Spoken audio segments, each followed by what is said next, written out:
আসসালামু আলাইকুম। আমি কাজী মৌসুমী আফরোজ। আসন্ন জাকসু নির্বাচন ২০২৫-এ আমি সহ সমাজসেবা এবং মানব সম্পদ উন্নয়ন বিষয়ক সম্পাদক নারী পদে অংশগ্রহণ করছি। আপনি জেনে থাকবেন জাকসু নির্বাচন আসলে আমাদের একদম দৌড় প্রান্তে এসে পড়েছে।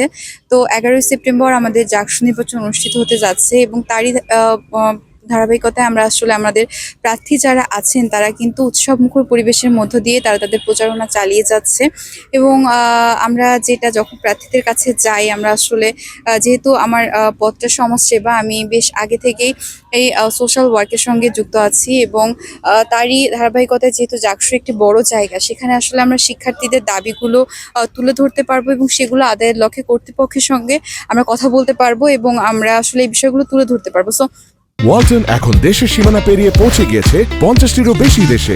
ওয়ালটন, ঘরে ঘরে বিশ্বজুড়ে। আমার মনে হয়েছে আমরা যখন শিক্ষার্থীদের কাছে গিয়েছি তাদের যে সুবিধা অসুবিধাগুলো আছে এবং আমরা আসলে কোন কোন জায়গায় কাজ করতে পারি, আমরা তাদের থেকে এগুলা জেনেছি এবং সেগুলো নোট করা আছে। এবং আমার পার্সোনালি যেটা মনে হয়েছে এই পদের জন্য আমি যে কাজগুলো আসলে করতে চাই সেটি হচ্ছে প্রথমত আমি নিরাপত্তার যে বিষয়টি আছে সেটি আমি নিশ্চিত করতে চাই। এবং আপনি দেখে থাকবেন যে আসন্ন জাকসু নির্বাচনে আমরা যেরকম দেখে থাকছি যে কেন্দ্রীয় সংসদ এবং আমাদের যে মেয়েদের হল সংসদগুলো রয়েছে সেখানে কিন্তু নারী প্রার্থীদের সংখ্যা খুবই কম।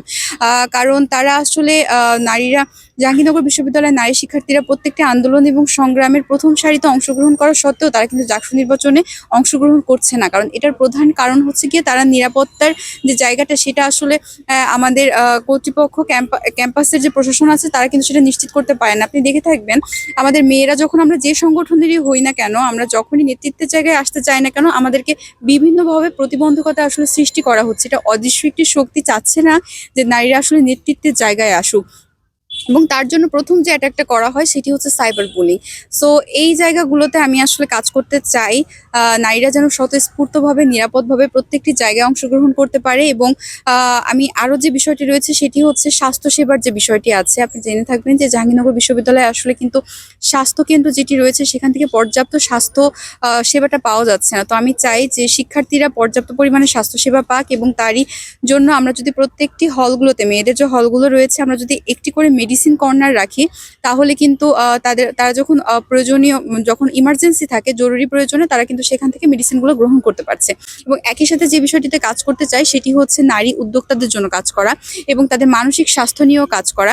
সো সবকিছু মিলায়ে আমি নারীদের নিরাপত্তা, তাদের স্বাস্থ্য সেবা এবং নারী উদ্যোক্তা যারা আছেন এবং তাদের মানসিক স্বাস্থ্যের যে বিষয়টি রয়েছেন, আমি আসলে প্রত্যেকটি জায়গায় কাজ করতে চাই। এবং আমি প্রত্যাশা করব যে আমার অঙ্গীকার রক্ষার্থে যারা প্রার্থী আছে, যারা ভোটার আছেন তারা আসলে যেন আমার পাশে থাকেন, তাদের দোয়া সমর্থন এবং মূল্যবান ভোট আমি প্রত্যাশা করছি। এবং আসন্ন জাকসুতে এখন যেরকম একটা উৎসবমুখর পরিবেশের মধ্য দিয়ে আমরা প্রচারণা চালাচ্ছি এবং এখন পর্যন্ত সবকিছু ঠিকঠাক চলছে, এবং প্রশাসনের কাছে আমার আহ্বান থাকবে যে জাকসু নির্বাচনের মুহূর্তটাও যেন এরকম ভাবেই থাকে এবং তারা যেন নিরাপত্তাটা নিশ্চিত করতে পারে।